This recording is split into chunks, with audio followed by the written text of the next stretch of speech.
Olá, Marcos Peixoto, continuando a exposição sobre a Constituição Federal, a Constituição da República Federativa do Brasil.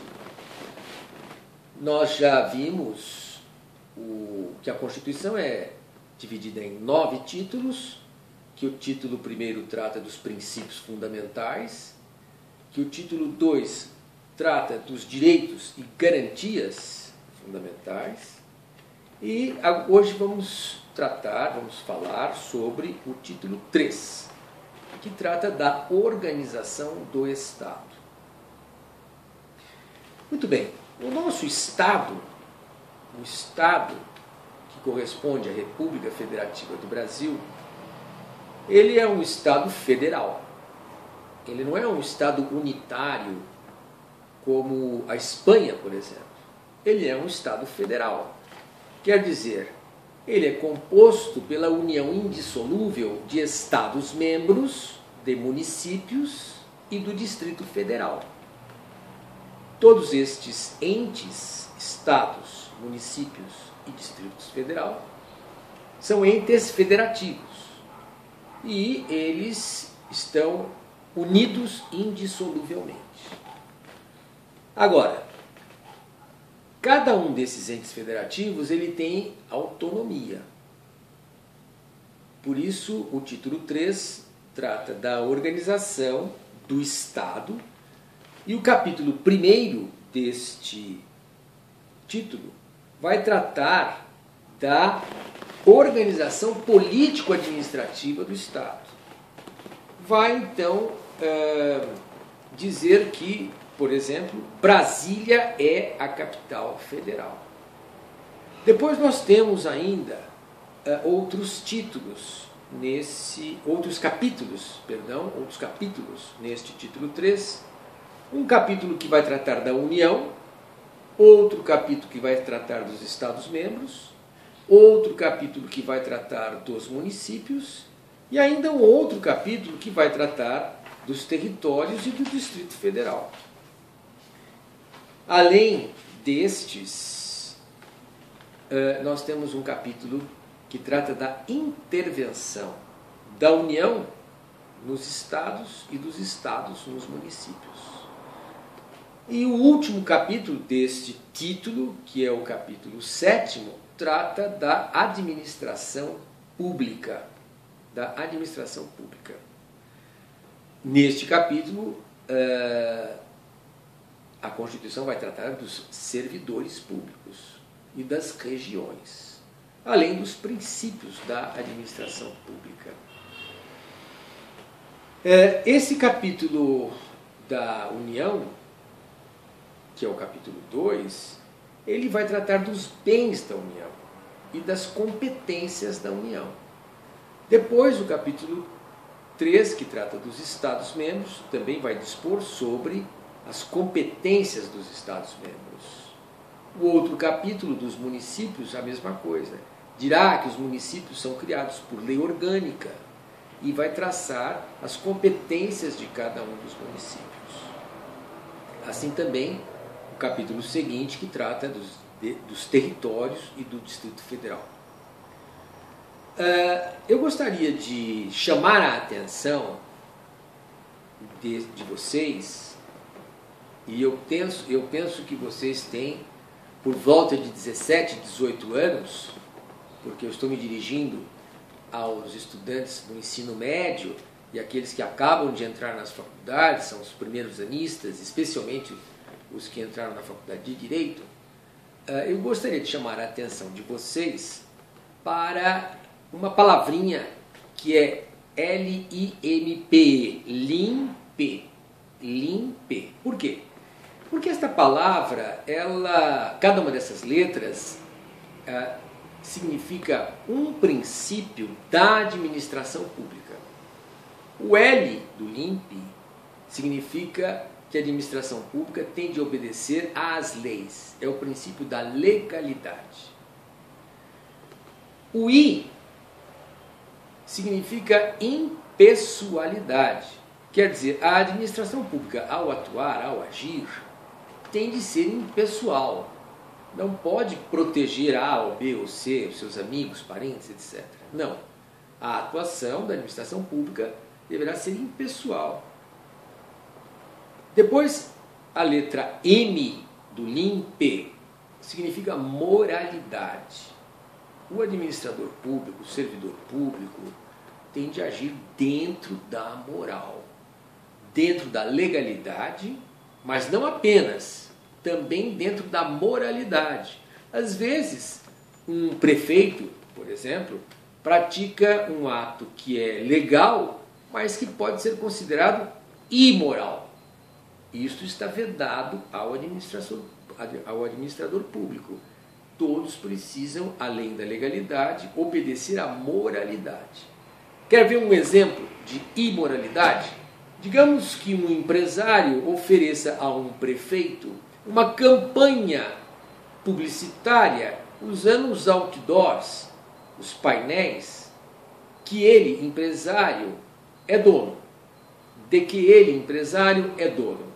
E põe lá, nesses painéis, várias frases elogiando o prefeito, dizendo que ele é o máximo, elogiando a prefeitura. E, como ele é o dono dos painéis, ele não cobra nada e oferece de graça ao prefeito esta campanha publicitária. Ora, houve alguma ilegalidade? Não houve ilegalidade nenhuma. Houve algum desvio de dinheiro público? O prefeito desviou dinheiro público para fins pessoais, particulares? Também não. Ele não prejudicou o orçamento do município, o erário público. Mas a lei considera que este gesto de receber uma campanha publicitária de um empresário é imoral. Embora seja legal, é uma conduta imoral por parte do prefeito aceitar uma campanha publicitária que um empresário lhe faça gratuitamente. De maneira que é muito importante, por isso dei esse exemplo, esse aspecto da moralidade administrativa. Então, LIMP, L de legalidade, I de impessoalidade, M de moralidade, P de publicidade. A administração pública deve ser transparente, deve publicar todos os atos que pratica. Numa democracia, o poder é um poder visível. O poder não oculta nada e nem se oculta. Isso é um traço do regime democrático. Transparência. Fornecer as informações. Hoje, com a internet, publicar essas informações todas na internet. Colocar à disposição dos cidadãos todos os contratos, os valores, o acompanhamento das obras, as licitações, os valores, enfim, a administração pública tem por obrigação publicar de forma transparente todos os seus atos administrativos. Esse é o princípio da publicidade. Fala-se muito hoje em transparência, em portal da transparência. É por aí, esse é o caminho. E os cidadãos podem e devem acompanhar todas as atuações da administração pública através da internet, porque a administração pública é obrigada a publicar de forma transparente todas as suas atitudes, todos os seus atos administrativos, todas as suas condutas, e o cidadão pode, assim, controlar as coisas para saber como o seu dinheiro, o dinheiro que é arrecadado através dos impostos, está sendo aplicado. Publicidade. E o outro princípio da administração pública é o princípio da eficiência. É a letra E da palavra LIMP. E, de eficiência. O que quer dizer eficiência? Eficiência é um conceito que vem da administração, da teoria da administração. Eficiência quer dizer obter um resultado ao menor tempo, ou em menor tempo, e ao menor custo. Isso significa eficiência. A administração pública tem por obrigação ser eficiente. Tem por obrigação aplicar os recursos públicos de forma eficiente. Ou seja, de maneira a obter os resultados que deseja, que pretende, que tem obrigação de atingir os resultados da forma mais rápida, ou seja, no menor tempo possível, mas não só, ao menor custo possível. Isso significa eficiência. Obter o resultado no menor tempo e ao menor custo. Eficiência, portanto, é um conceito preciso que vem da administração. Esse conceito de eficiência tem um primo próximo que é o conceito de eficácia. A eficácia, em termos administrativos, significa obter o resultado.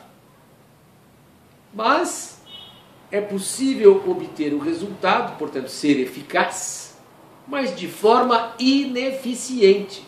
Quer dizer, em um tempo maior do que seria possível obter aquele resultado.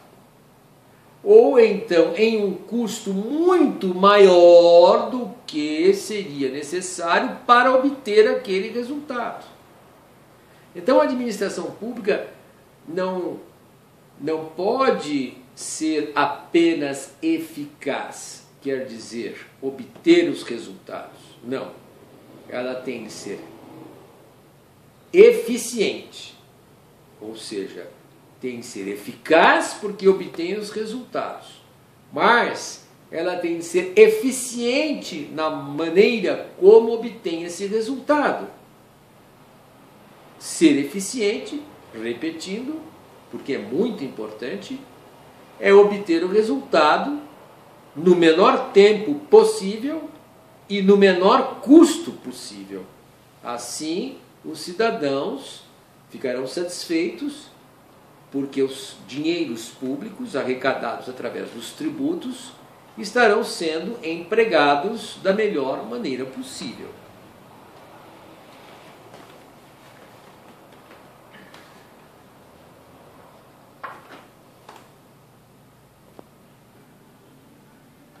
Encerrando esse título 3 da Constituição Federal, que trata da organização dos estados, do Estado, a Constituição trata das regiões, quer dizer, a União pode articular um complexo geoeconômico e social, reunindo vários estados, por exemplo, o Nordeste, para articular a sua ação lá. Ok? Muito bem, com isso nós finalizamos essa breve exposição a respeito do título 3 da Constituição Federal, que trata da organização do Estado.